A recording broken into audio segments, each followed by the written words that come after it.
আল্লাহু আকবার ধ্বনি দিয়ে যদি সামনের দিকে না যাই, আল্লাহ রাব্বুল আলামিন আমাদেরকে সাহায্য করবেন না, সহযোগিতা করবেন না। কারণ আল্লাহ রাব্বুল আলামিনের সাহায্য সহযোগিতা যদি পেতে চাই, আল্লাহু আকবার ধ্বনি নিয়ে সামনের দিকে যেতে হবে। চিৎকার দিয়ে বলেন আল্লাহু আকবার। আল্লাহু আকবার বলবো, আরশ পর্যন্ত খুশি হয়ে যাবে। আর আল্লাহু আকবার বলবো না, আল্লাহ তাআলা আমাদের উপর রাগান্বিত। কারণ আল্লাহর চেয়ে বড় আর কেউ নাই। তাহলে এই কোরআনুল কারীমের মধ্যে সন্দেহ নাই। আর এই কোরআনুল কারীমের সাথে যারা জীবনটাকে গড়াবে, জীবনটাকে গঠন করে নেবে, তাদের জীবনের দায়িত্ব, তাদের জীবনের নিরাপত্তা, তাদের কোনো ভয়, তাদের কোনো চিন্তা থাকবে? বলেন থাকবে? এই কোরআন ছাড়া যারাই থাকবে তাদের বিপদ এই দুনিয়ায় না থাকলেও কখন আছে? মানে কখন আছে? পরকালে রয়েছে। কারণ ওই পরকালের সুখ হলো আসল সুখ, আর এই দুনিয়ার সুখ হলো কি সুখ? ক্ষণস্থায়ী সুখ। এই দুনিয়ার সুখ কখন শেষ হয়ে যাবে আমরা জানি? বলেন জানি না। এই গোটা কোরআনুল কারীম থেকে, গোটা কোরআনুল কারীমের মধ্য থেকে আমি 4টি আয়াত তেলাওয়াত করেছি। সূরাটির নাম সূরা হামিম সাজদা। কি নাম? হামিম সাজদা। এর আরেকটি নাম হলো ফুসসিলাত। কি নাম? ফুসসিলাত। সূরাটির নাম কি? বলেন সূরাটির নাম কি? ফুসসিলাত। আরেকটি নাম কি? হামিম সাজদা। কথা যদি না বলেন, আমি কথা বলা আমার পক্ষে কঠিন হয়ে যাবে। আপনারা যদি আমাকে একটু কি দেন, ধাক্কা দেন, আমার সামনের দিকে যাওয়া সহজ হবে। আমি যতক্ষণ কথা বলবো, লম্বা সময় কথা বলবো না। চিন্তা করেছি 12টার মধ্যেই মোনাজাত দিয়ে দেবো ইনশাআল্লাহ। এই শীতের মধ্যে আপনাদের আমি কষ্ট দিতে চাই না। আবার ফজরের সালাত রয়েছে, 2টা-3টা পর্যন্ত হয়তো আলোচনা শুনলাম, ফজরের সালাত আমার নাই, বললাম না। বলেন তো ওই ওয়াজের কোনো মূল্য আছে? বলেন মূল্য আছে? মূল্য নাই। এজন্য আমরা ফরজকে ঠিক রেখে আমরা ইবাদত বন্দেগী করার চেষ্টা করব। সম্মানিত ভাই সব, আমি কোরআনুল কারীমের যে সূরা ফুসসিলাত, হামিম সাজদা, কোরআনুল কারীমের মোট সূরা কতটি একটু বলবেন? কতটি সূরা?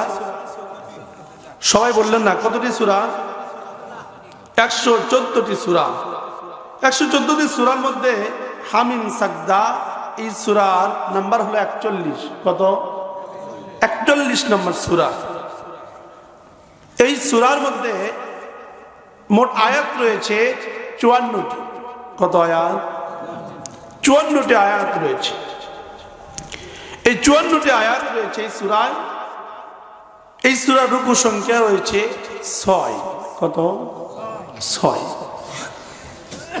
যতক্ষণ আলোচনা করব আল্লাহ তাআলার পক্ষ থেকে সাহায্য চাই, বিমাশিয়াতিল্লাহি তাআলা।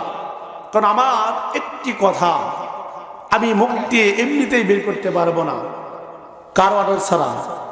বলেন কার অর্ডার ছাড়া। এখন যদি আমার কথা বন্ধ করে দেন তিনি, আমার কি কোনো ক্ষমতা আছে? বলেন ক্ষমতা আছে? কোনো ক্ষমতা নাই।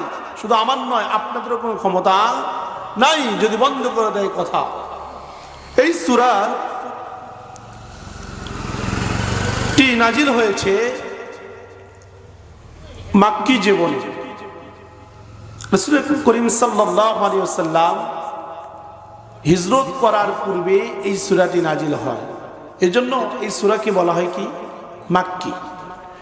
তাহলে বলেন এই সূরা নাম্বারের দিক দিয়ে কত নাম্বার? একটু শিখে যাই কিছু। কত নাম্বার সূরা? 41 নম্বর সূরা। আমি ছোট্ট মানুষ, আপনার দায়িত্ব দিয়েছেন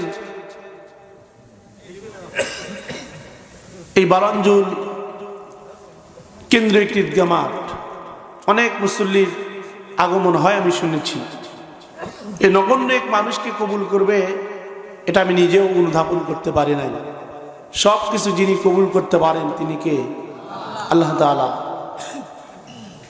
আমি মনে করছিলাম যে এই মাঠের যেহেতু নতুন ইমাম আপনার নিয়োগ করেছেন, প্রত্যেক বাড়ি থেকে যদি একটি করে মানুষ আসতো তাহলে আমার মনে হয় এই জায়গা ভরে যেত। যেত না? যেত।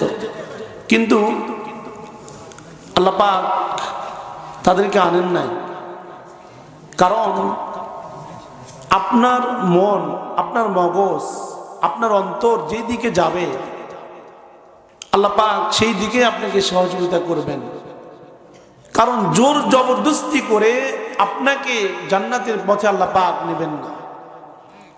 আল্লাহ রাব্বুল আলামিন বলেন, ওয়া মাইয়াশু আন যিকিরির রাহমানি নুকাইয়িদ লাহু শাইতানান ফাহুয়া লাহু করিন। আল্লাহু আকবার। আল্লাহ রাব্বুল আলামিন বলেন, ওয়া মাইয়াশু আন যিকিরির রাহমানি নুকাইয়িদ লাহু